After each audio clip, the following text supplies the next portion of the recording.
Hi, welcome back. This week I'm going for a more portable, handheld selfie approach, which will also give me a chance to show you a new sculpture. Well, show a sculpture to you that I haven't shown before, I don't think. This is an artist's interpretation of his wife, so here goes. There she is, my lovely Rita. Moving back, the idea was to capture one of the key features that I always loved visually of my wonderful wife, the flowing curly hair, and another great capturing an essential element, Rita, and in this case a rescued ancient Singer sewing machine. Anyway, there we go. That's my wife. Well, that's not my wife, that's a homage to my wife. So I thought that would be a good place to start with. Better light. Move here, there we go. It's not in my eyes. So, a busy week. Not a busy week drawing, well, surprise, surprise, but a busy week exploring the initial drawing I did and taking it a bit further.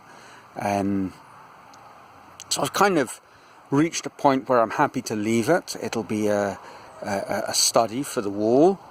And I've started the second study, and I've made a fair amount of progress, which I will show you in a moment. And I do feel like I'm seeing things a little bit clearly. And I also have a plan about, not just an intention to draw, but a plan about how I'm going to go about doing it to feed into the process. And we'll see how that develops over the coming weeks. Obviously, I'm a bit of a stuck record on the subject of drawing. Yes, you've heard me, promises, and all of that. Of course, the wire work is drawing. I say I'm a wire sculptor, but in essence these are drawings. So the key is going to be finding a way to draw that ties in with my wire practice. But I have a good idea, and I think I'll be able to show you some of that next week. Anyway, here goes. I'm going to swing round, and that's the piece that I was busy with last week. There he is. If you look from the side here, you can see I haven't finished the hair. I'm leaving it. Okay, that didn't work. I think you can see it clearly there. I'm sort of leaving it for the viewer to complete the picture, so to speak. In terms of capturing the likeness, I don't feel I've done too badly. What is really, really difficult is working out the lips. The lips are a very complicated form, and I'll speak about that in a moment in more detail, because that's really been my struggle this week. I mean, not just getting the shape in a drawing, it's sort of capturing the outline and then shading to give it depth, but obviously there's some critical anatomical details which I'll talk about in a bit more detail now. So here we go. This is this week's piece. Pull back a bit. There you can see it reasonably clearly. So very happy with the nose. The mouth and lips. What is the tricky part?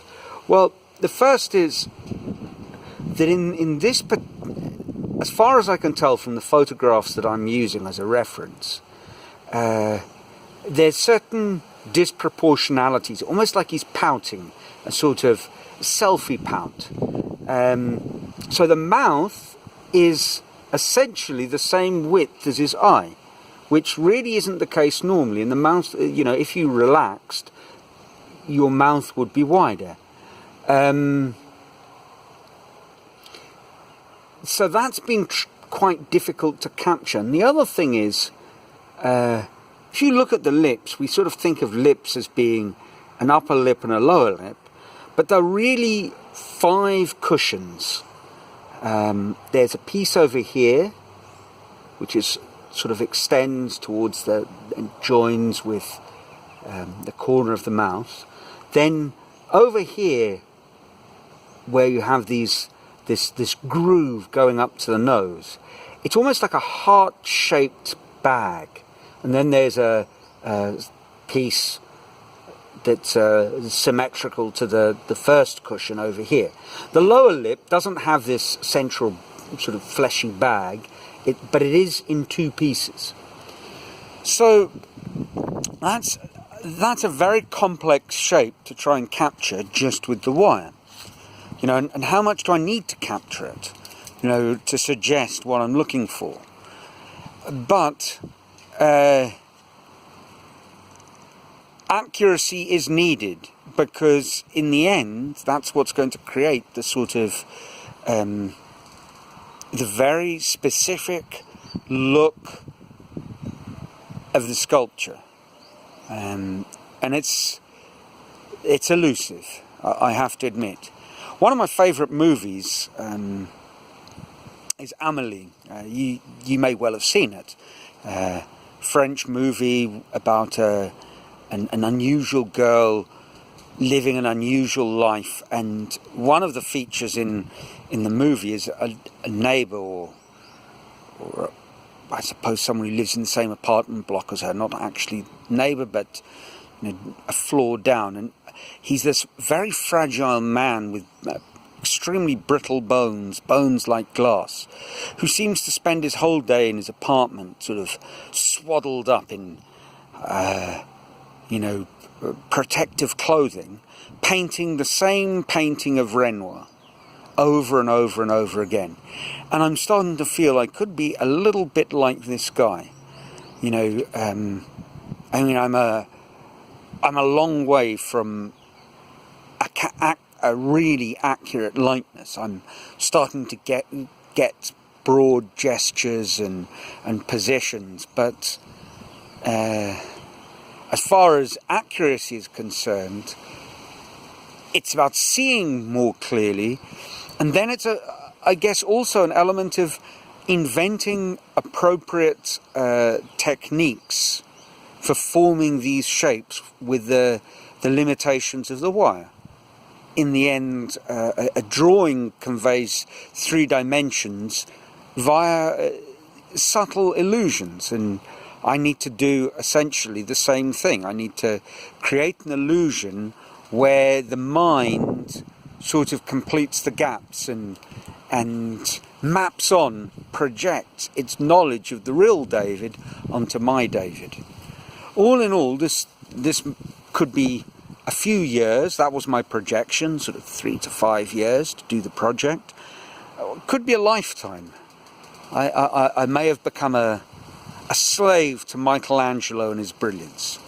But there's worse ways to spend a life, so we'll just have to wait and see. Anyway, I'm keen to hear what you have to say, comments, what you think about this latest piece and a half, and